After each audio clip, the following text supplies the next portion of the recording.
Uwi na! Day 3. Uwi na kami, pabalik ng Vegas. So may mga dadaanan pa kami. Ducati muna dito sa Newport, and then pasalubongs.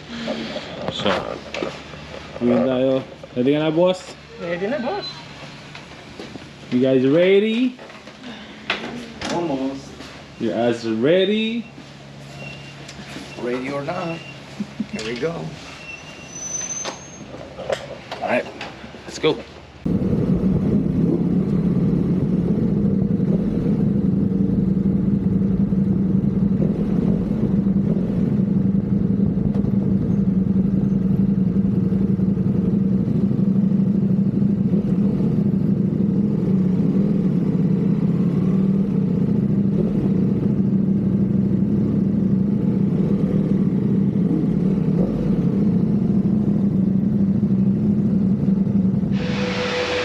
Yun guys, dito na kami sa Ducati, Newport Beach. Napakalayo doon sa Airbnb namin, mga 1 mile lang.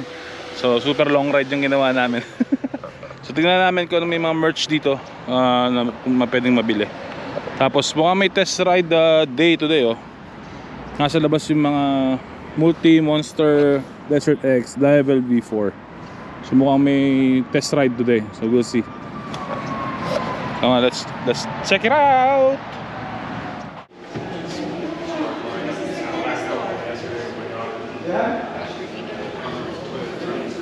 Lamborghini Street Fighter. That is the one that they launched last year. Tap doggy Naka-rim. Oh, ito yung gusto ko. This is 60. Kano kaya ito? Meron ko. Fully kit ito. Ito yung ano, level V4.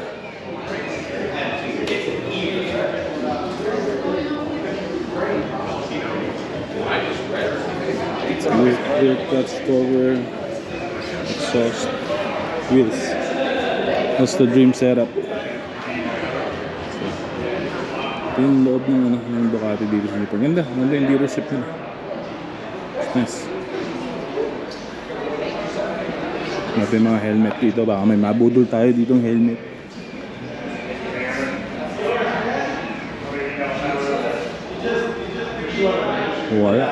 Walang adventure.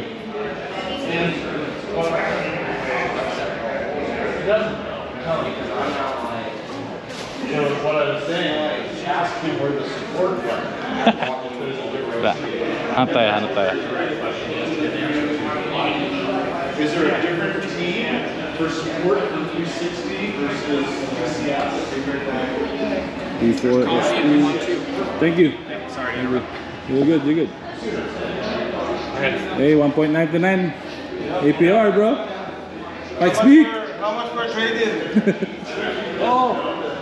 Trade-in for Pikes. For the V4S. My V4S to this. I had 2 Pikes Peaks and then I went to V4S V4 and I was like, it's a good trade-off. I love my Pikes Peak, but I do some off-road, so having the ability to take it off-road. Then they come out with a Desert X, so I had to buy one of those. Now it really is awesome. This the rally? Doing up right here.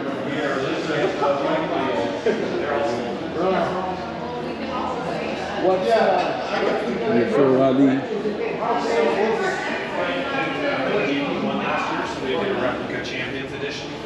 Meron? May maganda? Ito yung suit ko ngayon. Oo. Then meron silang gray. May white. Pili mo ako. Yung black lang, ano din? Parang ganyan yung black lang. Parang ganyan na lang din yung kinuha mo dati.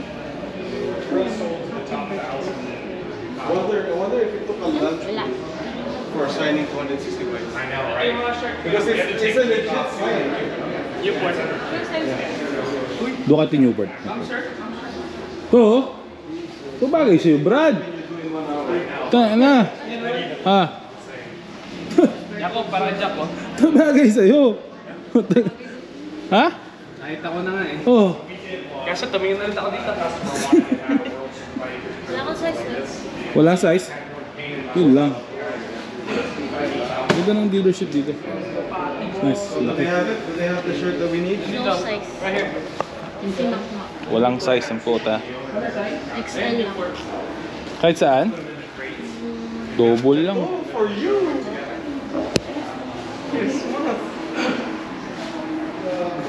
Ayun. Nasa yung shirt? Ito pare. Pero nakatali. Saan? Ano yan? Tingin, pakiladlad. Happy birthday, man. Hotdog na naman yan. Hotdog. Ano size ba ito suit ko? 3X ba ito? Yeah, it's right in the cup of it, and then Looks good, bro. yeah, that's the right fit. So then Told you you. can just loosen these Ball up, out, give yourself a little extra deal there. Ball out!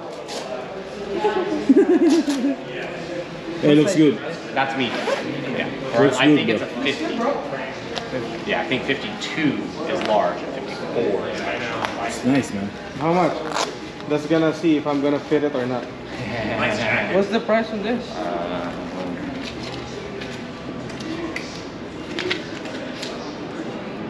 $7.99. See? Ball out, bro. You got this. Let's do it.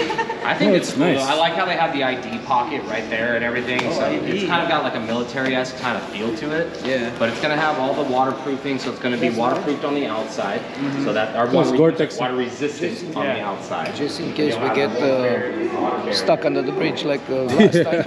This is where it comes. So right now, I would probably say if you wanted to see what it really feels like, take the warmth barrier out, because that's really how you're gonna wear it. Yeah. Right. You're not gonna wear it with that big old thing in it, and that would give you your true fit. Oh, there's a lot of vents too in the back. That thing's got a ton of vents. Yeah.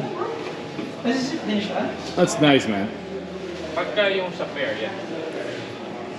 Nice, and then we got back pockets here.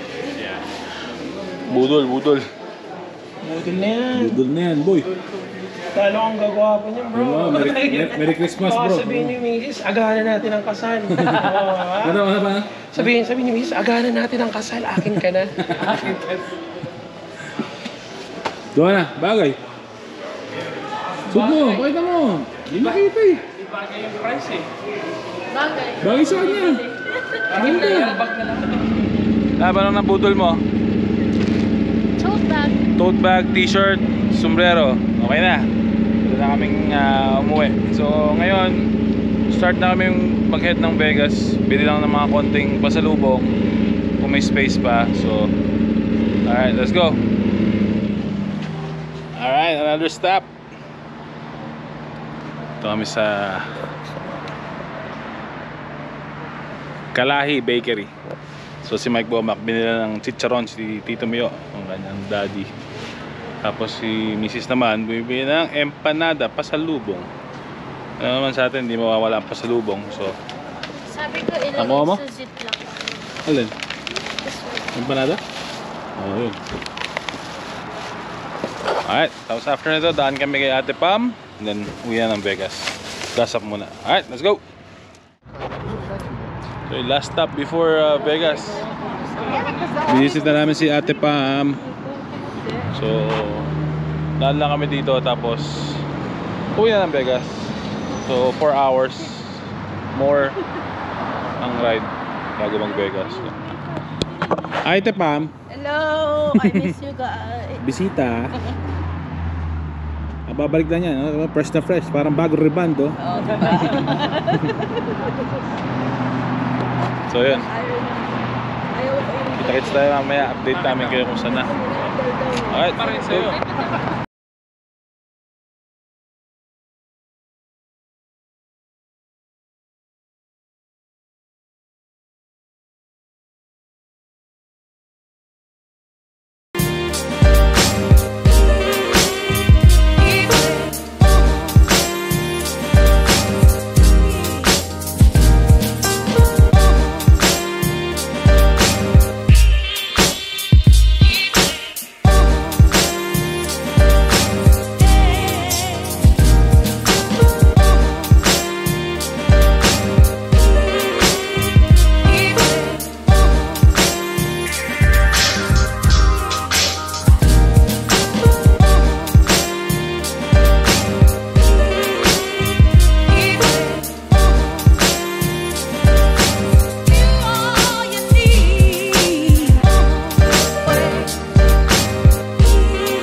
Yes!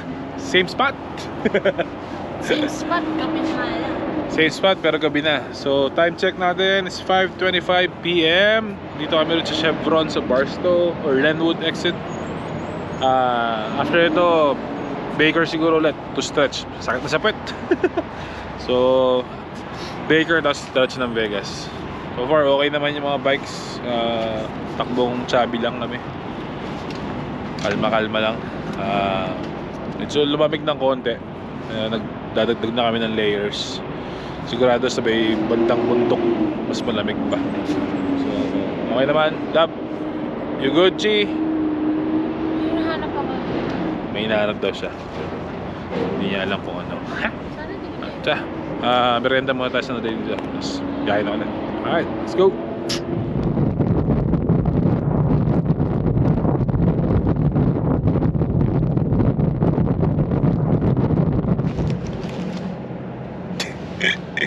Oh, tsa. Di, ano na. Dito na kami sa Jean. Sa Jean, Nevada. Siguro mga 30 minutes away. 30-40 minutes away na kami sa bahay. Nag-stretching na kasi sakit sa puwet talaga. Tagal na. So, ayun. Ito yung mga bikes pa rin. Kanya-kanyang parking.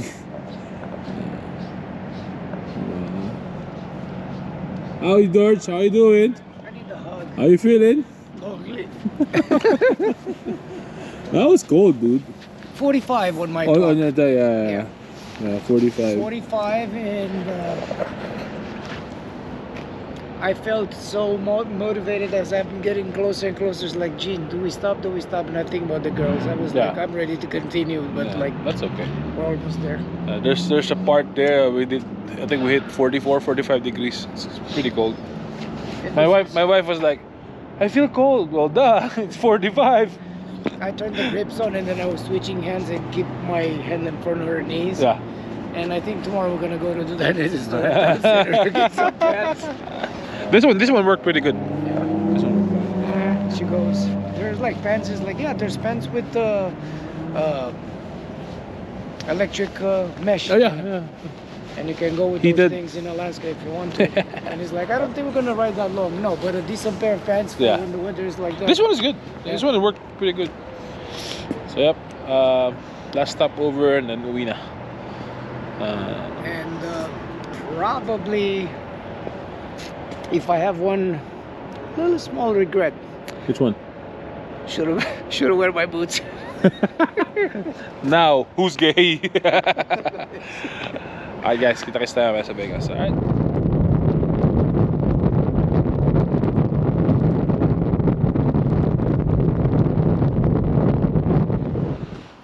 Alright guys, that's it. Touchdown sa bahay. Ilang miles ba tayo today? The whole trip. Check natin. So 814.7. So yun ang total mileage ng ating biyahe. 814 miles in 3 days. Hindi masama, talaga lang masakit sa puwet pagka matagal nang nakaupo. Happy tayo sa performance ni Multistrada. Kargado to, fully loaded to. Dalawang pannier, isang top box, tsaka isang bag sa ibabaw. So, punong-puno yan ng gamit. Tsaka isang angkas. So, and walang ka-issue, suspension, ayos. Sarap niya. So, yun. Dito natin tapusin tong part 3 ng ating vlog. Again, shoutout sa ating lahat ng kasama. Mike Bomac, Mr. Sarap Vlogs, KJM, RJ, George, and Adriana. Shoutout sa inyo lahat. And sa misis ko, shoutout sa'yo. Very first long ride na to. Okay naman. So, and Kuya Ray, Boss Al, sa ating unang subscriber na na-meet. Which is nakakatuwa rin talaga. Talagang may nanonood, nagpa-day off pa. So, salamat ulit sa inyo mga kuya. Pag pumasyal kayo dito, alam na this, nadaan nyo kami. And yun, ingat kayo dyan guys and enjoy. Let's go.